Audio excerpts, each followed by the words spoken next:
Ji-Woon lives within the sounds of Rio de Janeiro. Water splashes into a basin. A skateboard's wheels grind over asphalt. A rufous-bellied thrush chirps, and the voice. The angelic ethereal sound of a young Brazilian man singing floats from an open window. Ji-Woon knows the man. Lucas. He's good. Nowhere near my level, but a diamond nonetheless. His voice is the brushstroke Ji-Woon has been searching for. To think Lucas practically fell into his lap, the Brazilian man having sung at a recording studio Ji-Woon visited. With Lucas's voice, Ji-Woon can create art. Genuine, agonizing art.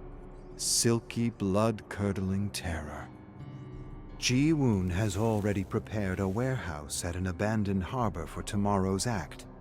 Even the most mundane detail required his attention.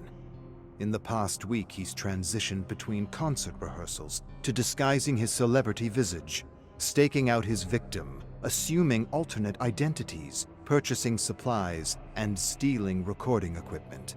All while paying off his security detail to leave him be. The mundane details are what elevate the splendor of his artwork. Lucas will be dead in a day, and it will be beautiful. Ji-Woon freezes as he reaches his hotel room. The door opened a crack. He faintly hears someone rummaging inside. So be it. He knew a crazed fan would take things too far someday. How could they resist him? But he's ready. He'll defend himself, test the invader for operatic sounds like an impromptu aria as he surprises them with a blade in their gut. He pats the knife concealed above his ankle. Ready. Pushes the door open, steps softly on plush carpet, hears the invader around the corner, sees Yun-Jin, his manager. Fury meets fury. How dare you step foot in here? Where the hell have you been? She's paranoid about death threats they've been getting from a fan. When security couldn't locate Ji-Woon, she came snooping. It's laughable. The threats were nothing but a ploy, a boogeyman he created to throw Yun off his trail if she ever got too close. But he should have expected this. Yun's on top of everything. It's what he respects in her, what makes them a great team. He brings the million-dollar voice, and she smashes through any problem in their way. Usually it works in his favor. In her hand, she holds... No, damn it. His sampler. It contains his personal project. The screams of his murder victims layered into songs. It's an early draft, lacking subtlety. The violence and horror a bit too blatant for the faint of heart. She's disgusted. Couldn't hear beyond the terrorized voices to understand the beauty inherent in human suffering. The hairs on Ji-Woon's neck stand on end. He sees the moment with clear eyes. They're dancing on a razor's edge, with Yun dangerously close to discovering who he truly is. Yun holds the sampler as if it's dripping blood. The only solace in Ji-Woon's mind is that she doesn't understand what it really is. He knows her. If she thought the sounds were actual murders, she'd have tried to knee him in the crotch and run. But the anger still rattles through her as she moves up to his face. What is this twisted horror bullshit? What if this leaked? You're already attracting crazed, violent fans. How would it look if the media heard the demented sounds you're working on? Mighty One would drop you. Your career would be dead. Ji-Woon knows what she really fears. Her career would be dead. For as tall as she stands, as strong as she swings, she's nothing but a scared girl, afraid of failure. He knows how to play her. Drops his head, breathes deeply, wipes the back of his hand over his eyes. Yun, ever since the death of No Spin, the fire, I'm riddled with horrid thoughts. I lost my friends and I fear I'm losing my mind. I see awful things behind closed eyes. All that guides me through the dark fog is turning my pain into sound, pouring the throes of death from my heart to a song. Yun's face softens. She sits, commiserates with him. Inside, he's reliving the divine screams of his bandmates as they burned, his swelling heart as they screamed his name, but on his face, he shows nothing but contortions of tragedy. She excuses his error in judgment, confiscates the sampler, requests he stay on hotel grounds until the concert is over. It's for his own good, his safety. She tells him to get a drink from the minibar and cool down. He quietly nods and complies, reminding himself to steal back the sampler in a few days. He lets her pretend she has what he's holding: control. Despite the stifling humidity, Ji-Woon hides under a hoodie, large sunglasses concealing his face. Now's not the time to attract attention from rabid fans. He waits till Yun is in a meeting and strolls out of the hotel, a bag of necessities in hand. It's his show now. He pulls earbuds from his pocket, allows the music to envelop him. The song How I Became, recorded 6 months ago in Seoul.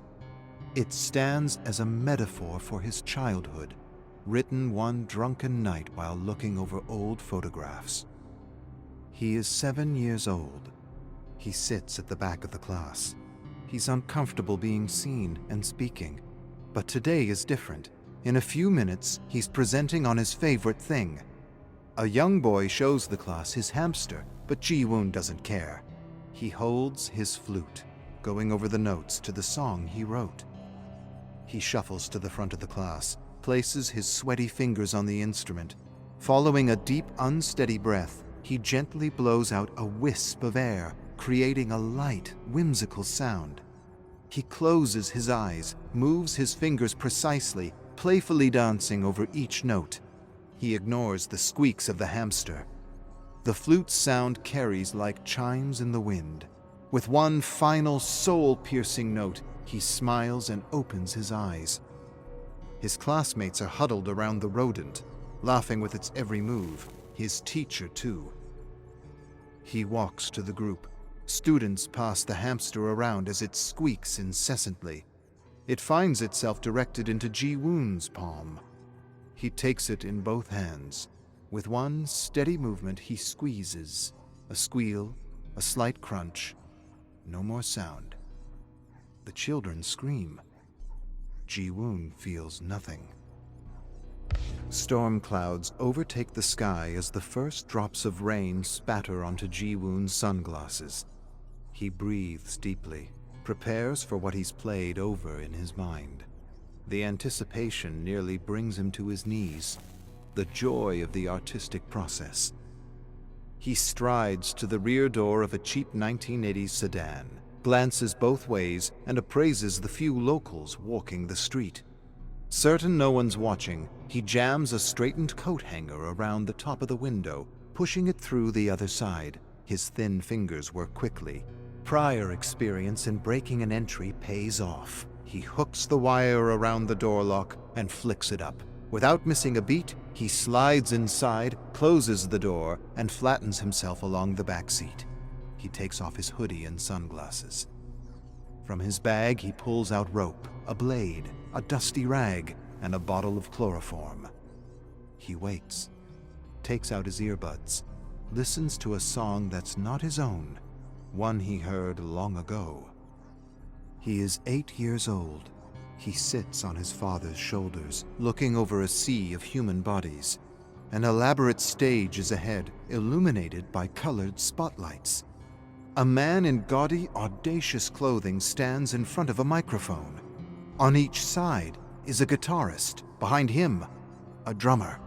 A crash of sound, beautiful rhythmic music, a voice that twists delicately through the melody. His father shouts something, but he can't hear. Shouts again, "This is what you'll do. This is where your talent will take you." He feels a tingle through his spine and sees something incredible. Everyone enraptured, focused intently on the sound of a single man. The emotion of thousands is guided by his voice. He is seen by all. He is loved, and he is wondrous. Ji-Woon never played his flute again. He reveled in sounds that reached global audiences, attracted screaming fans, turned men and women into idols. His childhood fear vanished as he learned to divulge himself through the intricacy and pliability of pop, his inner thoughts riding atop sound waves, fusing together with other genres: rock, hip-hop, jazz, punk. It was the music that could deliver him the explosive fame he deserved, a promise that he would never be upstaged. He was no longer confined to his timid shell. He revealed himself through his mastery of music, poured his heart into sound. He became envied, lusted over, and respected for the hits that spilled from his lungs. He takes the earbuds in his hands and smiles. How miraculous that a boy became a god. Rain hammers down on the car's roof. Ji-Woon checks the time. On any other day, Lucas would be in his car already. He knows this. He's done his homework. But Lucas is late, and Ji-Woon wonders if the storm has altered plans. He feels control slipping away, replaced by something else. It pushes against his chest, forces him to gasp for air heavy and sticky in his lungs. Everything's ruined. He claws his nails into the car seat, forces his mouth shut to keep himself from screaming. All the planning for nothing. He doesn't have time before leaving Brazil to find another beautiful voice. Quickly, he needs music, fumbles for his earbuds, drops them to the floor, frantically scours. The only song playing is his teeth audibly grinding. As he prepares to spill into the street, he sees him. Lucas, drenched under the deluge, walks to the driver's side door. Get your shit together. The show's about to begin. Ji-Woon grabs Lucas's neck in a chokehold, shoves the chloroform-soaked cloth into his face. The two struggle in a frenzied dance. Lucas twists from side to side, reaching his arms back, grabbing for anything. Ji-Woon resists the movement, holding the man in place with all his might. Rain smashes down, muting the battle under the pattering of 100 drops, concealing the outside behind a windshield of streaming water. Lucas grabs a handful of hair and pulls Ji-Woon forward, breaking the chokehold. He bites deep into Ji-Woon's wrist, drawing blood. Ji-Woon screams through gritted teeth, pushing the cloth harder into Lucas's face until he's beating him with it. Lucas flails his other arm in a desperate bid, searching for a solution with no plan. His hand relaxes, releasing Ji-Woon's hair. He slumps forward, head hitting the steering wheel, blasting the horn.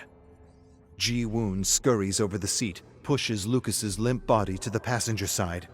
He leans back, takes a moment to catch his breath, looks in the rearview mirror, inspects his face, hair, and through a sheet of rain sees a sight he never expected. Yun's car pulling up behind him. He grabs the keys from Lucas's pocket, jams them in the ignition, and slams the accelerator down. Lucas's limp body jostles back and forth in the passenger seat.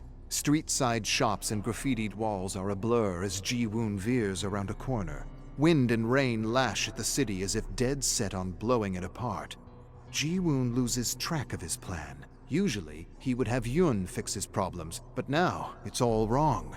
He doesn't recognize the streets he's speeding down, only has a vague idea of the direction.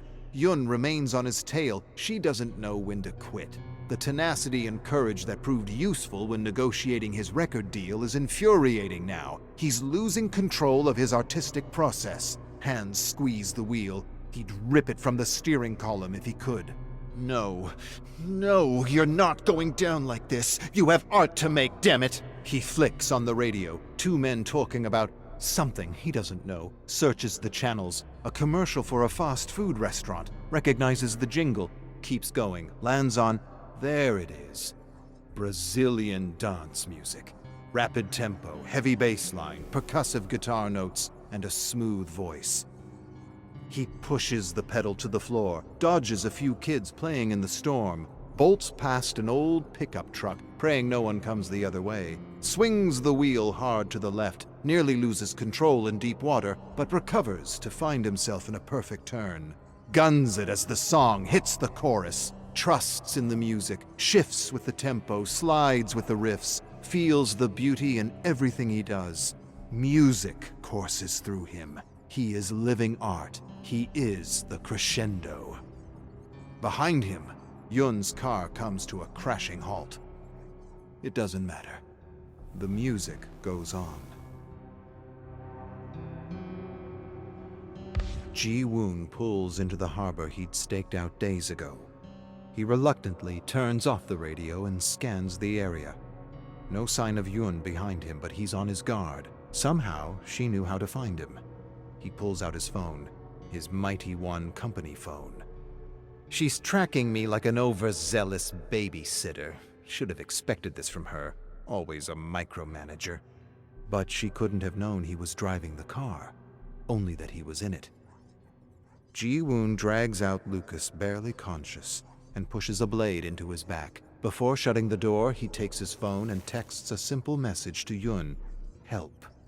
He tosses the device on the car seat along with the rag of chloroform and rope.